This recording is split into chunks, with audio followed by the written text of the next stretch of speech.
you are the one that's making things happen.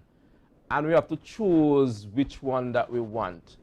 And we have to choose the victor's mindset.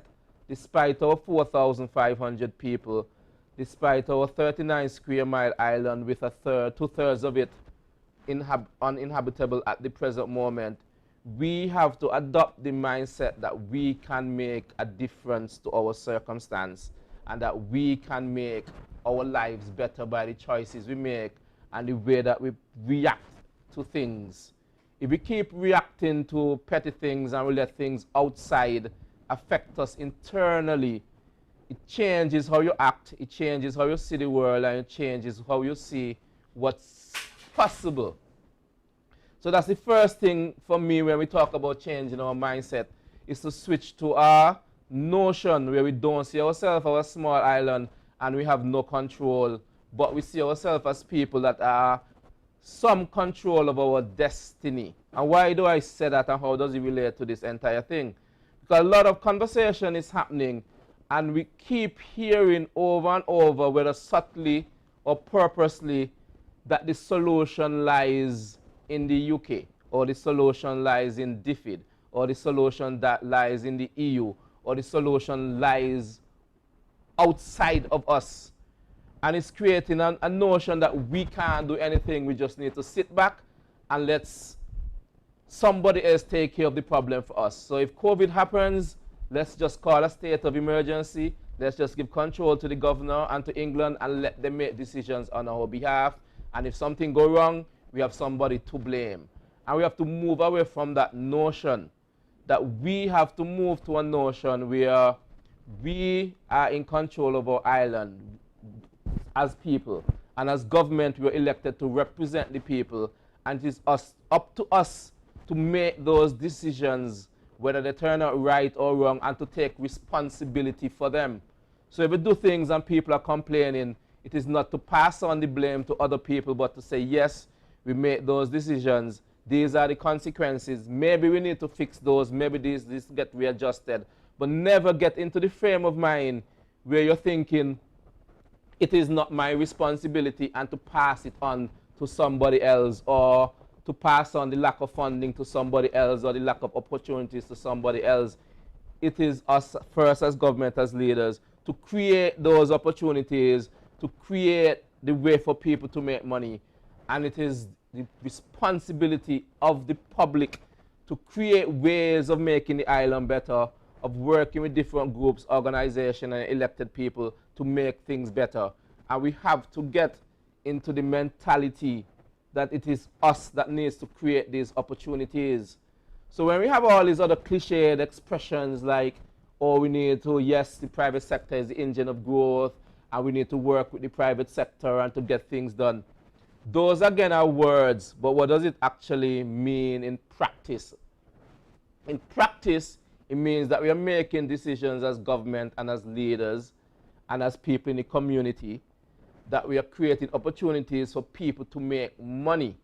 And we have to get away from the notion that, oh, if I do this and you put things in place, it means that somebody is going to make money.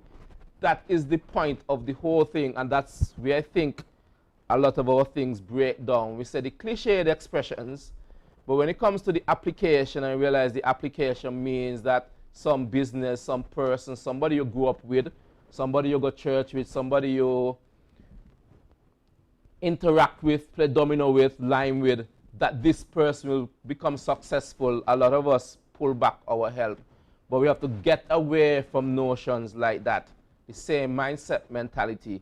We have to get away from the notion that if we help somebody, that they're going to become better. Yes, they are going to become better, but it is by each of us individually becoming better at what we do, is how collectively we become better. So unless we start understanding and willing to work with one another to get things done, and to start believing that we have a responsibility for our own development, we have a responsibility for coming up with innovative ideas, we have a responsibility to change our social structures, we have a responsibility as government to do the right things and to put the right things in place so that people can prosper. It is our responsibility. It is not the responsibility of the UK. It is not the responsibility of the DFID. It is not the responsibility of America. It is our responsibility as people of Montserrat, as people of Aliguana, wherever you are, it is our responsibility to make this place better. And we need to remove ourselves from the notion that things happen to us. Things do happen to us. We had Hugo, we had a volcano, and we had COVID, and things do happen. But we cannot sit down and adopt the victim mindset that these things are happening to us. Oh, poor me, what should I do now? We have to get into the notion, yes, these things happen, and this is how I'm going to overcome it. These are the things that I'm going to put in place to, that despite the circumstance, we are going to come out of whatever situation we are in better. So in closing, we hear a lot about the phrase mindset, and we need to change our mindset.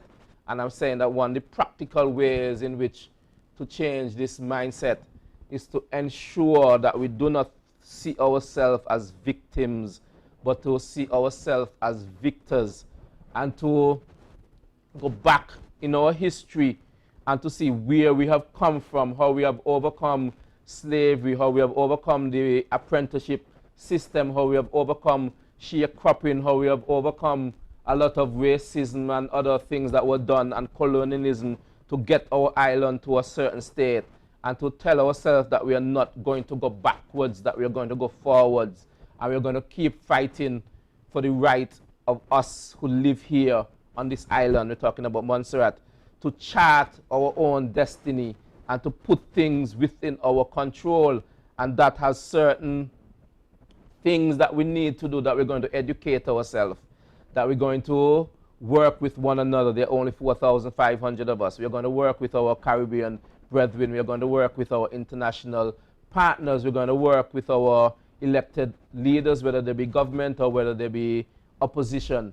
We're going to work with all our institutions. We're going to work with our churches. And all of us are going to work together to make this country better, because that is the overall plan, that we are victors. We make things happen.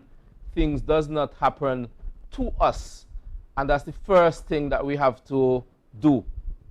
So, as I said, budget is next week. You'll be hearing more about the plans. And it is us to keep reminding me and to keep reminding the elected leaders that we have to take responsibility. And for those that have public platforms and are speaking, to not spread the idea that all we need to do is to sit back and it is somebody's responsibility to take care of us. We have tried that experiment and it did not work. It is up to us. If you go back to history, it was always up to us who fought for certain things to get it. It wasn't given to us. So let us as a people, from this June 12th going onwards, understand that when we say change the mindset, is to have a victor's mentality and not a victim's mentality. So see you in the budget debate, and I wish everybody a pleasant weekend, and goodbye.